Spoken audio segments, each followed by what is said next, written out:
I'm Autumn Johnson. So we're going to have a little bit of a tag team effort. So Matthew McAllister is on from the SolarAPP Foundation. Some of you are going to be familiar with SolarAPP, but for those of you that aren't, he's going to give a little bit of an overview of what it is and how it works. Carla Blackwell is on from Pima County, which is a jurisdiction that has deployed SolarAPP. And so she's going to go after Matthew to talk a little bit about the benefits that Pima County has seen. And then we're going to come back to me, and then I'm going to kind of give a preview of what we expect to be coming in the new year as far as SolarAPP pertains to policy in Arizona. And then with us, we also have Lewis Woofenden, who's on. He is an installer. And so in case anybody during the Q&A session had specific questions, that would be from the installer perspective about how SolarAPP works. He's on to answer those.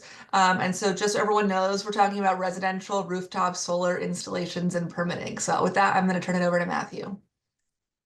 Awesome. Thank you so much, Autumn. I am going to start sharing some slides as well. It is great to be with you all. I'm super excited to have some time today to connect with you all. As Autumn mentioned, we've done a ton of work with jurisdictions in Arizona. Arizona was the first state to start using SolarAPP, and so it's really great to be with you all today. As a quick introduction for myself, I'm the CEO of the SolarAPP Foundation. We're a nonprofit managing this software product. It has been developed in collaboration with a lot of different partners over the last few years. And as the nonprofit, we're working to build it out and make it better for jurisdictions and installers alike. Our tool is all about automating the plan review process and ensuring safe and code compliant systems. I'm going to start with a little bit of like the why behind SolarAPP getting created and some of the problems that was designed to solve, and launch with that as a starting point. I'll also say, by way of introduction, I've spent most of my decade in public sector at city, state, and federal government levels, and this is my first time inside in more of a quasi-government nonprofit role. And have worked with a lot of different teams that have been on the front lines figuring out how best to serve the public, and feel really excited about the work that we're doing to improve some of those operations and help, especially during some tight fiscal periods that I know a lot of folks are dealing with. So kind of diving into this first part here, SolarAPP's been around since 2019, and the challenges that it was really focused on solving were around manual and time-intensive permit review. So on the local government side, as many of you on this call experience, I'm sure, there's a lot of capacity challenges with the workloads that we have today. And as budgets are tight, federal money in a lot of cases is drying up for local governments. That challenge is really hard. Hiring is really difficult. Retention is really difficult. And so a lot of the why behind SolarAPP was, how do we help with some of these capacity issues, and can software help supplement in some cases?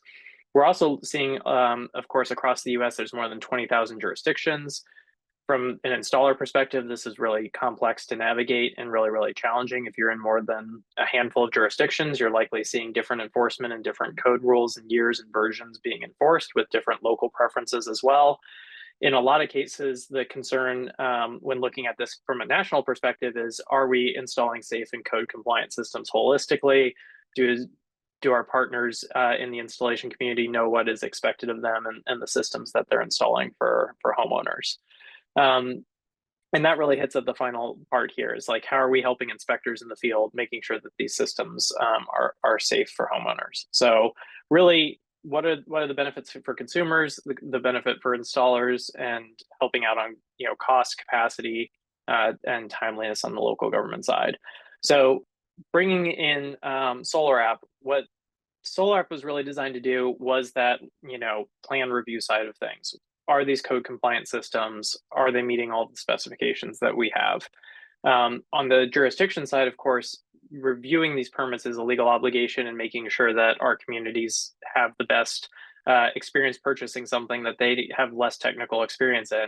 How do we make sure that that is going well, and that we have safe outcomes for residents? And of course, there's multiple ways to accomplish this. And to steal a little bit of Carla's thunder ahead of her speaking after me, we launched in Arizona first, and I think for Carla, this was a huge win. I'll let her speak to this a little bit more right after me, but it's really about how are we standardizing some of this process too, and having really consistent requirements for the installers in our communities. So SolarAPP itself is an online portal. The way that it's used is installers are submitting SolarAPP designs into the portal, and we are then checking over 250 parameters to make sure that those systems are code compliant and designed appropriately. At the end of that is the permitting process and fee collection. So the jurisdictions are still collecting fees from the permit revenue, and we're automating that process and making it instantaneous. And so what that ends up allowing then from a resident experience is if you sign a contract and decide to purchase solar on a Monday, you should be able to have panels installed that afternoon or the next day. So the feedback that we're also getting from residents and jurisdictions is like really thrilled that their decision to power their lives with clean energy can be realized that quickly, and they can start to see those results really fast after doing a lot of work and upfront research on these. I alluded to this at the top, but this was really a huge collective project over the last 5 years, led in large part by the National Renewable Energy Lab at the federal level, but with a ton of partners across installers, many jurisdictions, and of course the codes and standards community. I view this as one of the most successful lab to market projects that I've seen, where this group really stuck together through a long period of testing out, can software help us make this work easier for everyone and more efficient? And the answer has been a resounding yes. To get into some of the specifics then, SolarAPP can cover a whole bunch of different needs. So the National Electric Code, we go back to the 2017 version. We have support back to 2018 for the I codes. We support main panel upgrades. We support existing systems. So if a homeowner already has panels on their roof, they're looking to add more, we can help process those. And we're looking at a future of how do we as the foundation support all types of permits that help folks transition to more clean energy technologies. At a national level, we're expecting there to be around 650 million appliances that consumers will buy and install and need permits for over the next decade in order to really successfully electrify our lives. How are we thinking about all of the burden or friction points that might exist there, and what can we do to make those less painful and go faster? And then for folks that are on the call who are even closer to this work on the building and inspection side, we really get into some of the specifics on this, and I won't go into the details on every single bullet here, but again, it's 250 parameters that our software is looking at to make sure that these systems are code compliant. We also support checking stationary storage or batteries in the home to provide that level of backup for homeowners. And we're looking at everything from spacing to how the wire gauge works to how it's connected into the panel. So we're thinking about all of those aspects when designing the software. We've also seen, of course, very broad interest. So we're in 13 states right now. We've processed over 70,000 permits across the country. We're in over 250 jurisdictions and partnering with those folks. We've got around 600 installers using the software. So really a very broad coalition of folks that are using this. And a couple of these stats are a little bit out of date here, so we'll have to update these. We've seen a lot of progress there as well. And then in terms of the benefits, what we're finding is on a national average, this software is taking about 3 weeks of delays out of the process. So for the typical permit, we're hearing it's about an hour nationally for folks to process one of these. But the backlog and that pile still grows over time, and they maybe are not the highest priority item for a given team on that day. And so we're seeing overall, we can take about 3 weeks off the process for an individual one, but many, many thousands of hours for the jurisdiction as a whole, especially if you're in an area where you're seeing quite a high volume of permits that will take up a really significant amount of staff time. So depending on the region, and I think Arizona is one of our higher use regions, of course, this can really have a big difference on overall staff time dedicated to this as well. The other thing that I want to call out is that the software can really be configured to meet local needs. So we have appendices and bulletins that can be attached for local conditions. We support having GIS layers inserted. So for historical districts, or high wind zones, or concerns about snow load or anything else like that, we can have special sections of a jurisdiction marked in a certain way, or have different appendix requirements added on those projects. We can also handle a couple of other like local modifications. We've got right now, my former hometown of Denver is looking at a very high volume of main panel upgrades as part of a city council push. And so that's another area that we're looking to support and be really effective in. The final couple of slides that I'll call out on this high level overview is it's super easy to get started with us. So we let folks pilot the software and test it out. We have onboarding specialists who can help meet and talk through how you do permitting today and if this tool can help automate parts of that or the whole thing for residential solar. And we integrate with existing software tools. So if folks are using OpenGov or Tyler Tech or any number of other ones as part of your existing permitting operations, we can our software can play really nicely with that, and you'll be able to see and track all of those SolarAPP permits in the existing tools that folks use already. So we do a lot of work to make that part as seamless as possible, and really kind of want to in some ways disappear into the background and truly as an automation tool not be front of mind, really take workloads down and really make sure that we're doing a very thorough job on every single project that comes in front of a jurisdiction. So I will pause there on that high level overview. This QR code at the end just links to our website. Folks can reach out to us anytime at the support email. I can also put my email in the chat if anyone wants to reach out to me personally, but we feel really excited about initially launching in Arizona and continuing to grow in the state and supporting any of your all's work and in any way that we can. So I will pause there, and Autumn, maybe I'll let Carla jump on from here. Thank you, Matthew. The one thing that I want to stress is to every jurisdiction is this is free. Free. It's not TurboTax free where they try to sell you an upgrade. This is free software that is available to governments, and it's only the installers that are using it that will pay a fee to get their approval documents.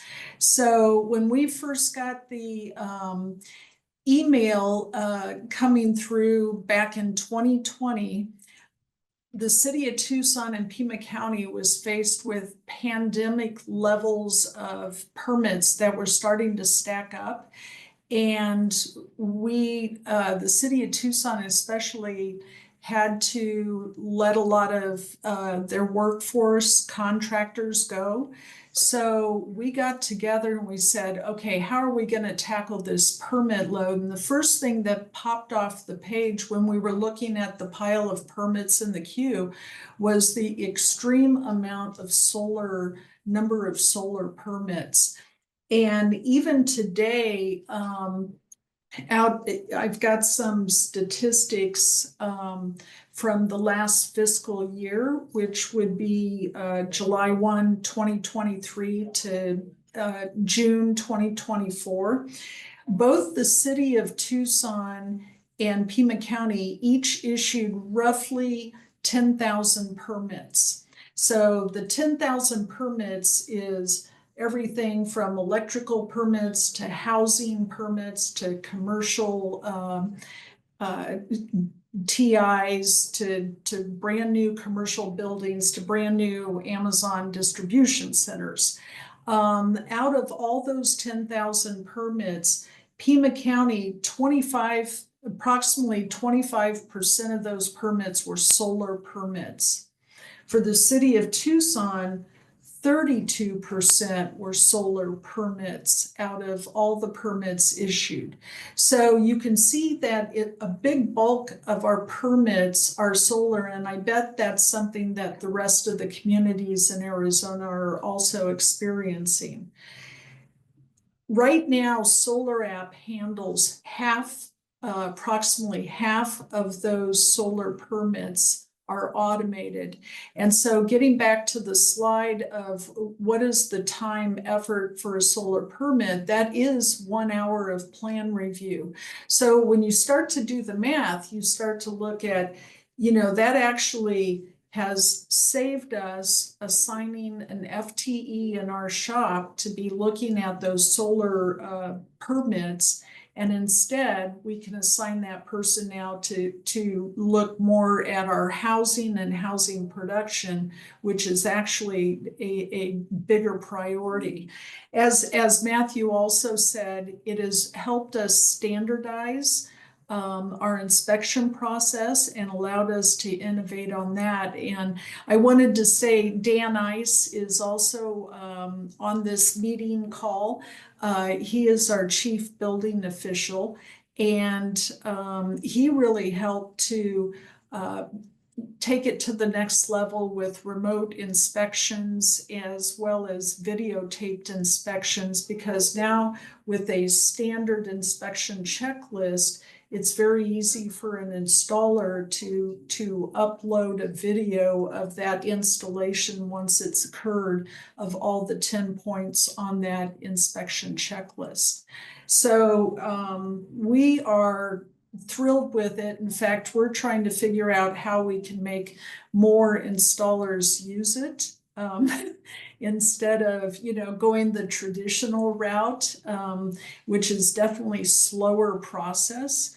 And, we look to the future for automation of more product and permit types also. I know that Lewis in our region has been a huge cheerleader of SolarAPP. I don't know if Lewis, you would like to just make comments from the installer side. Yeah, thanks so much, Carla, and hello, everyone.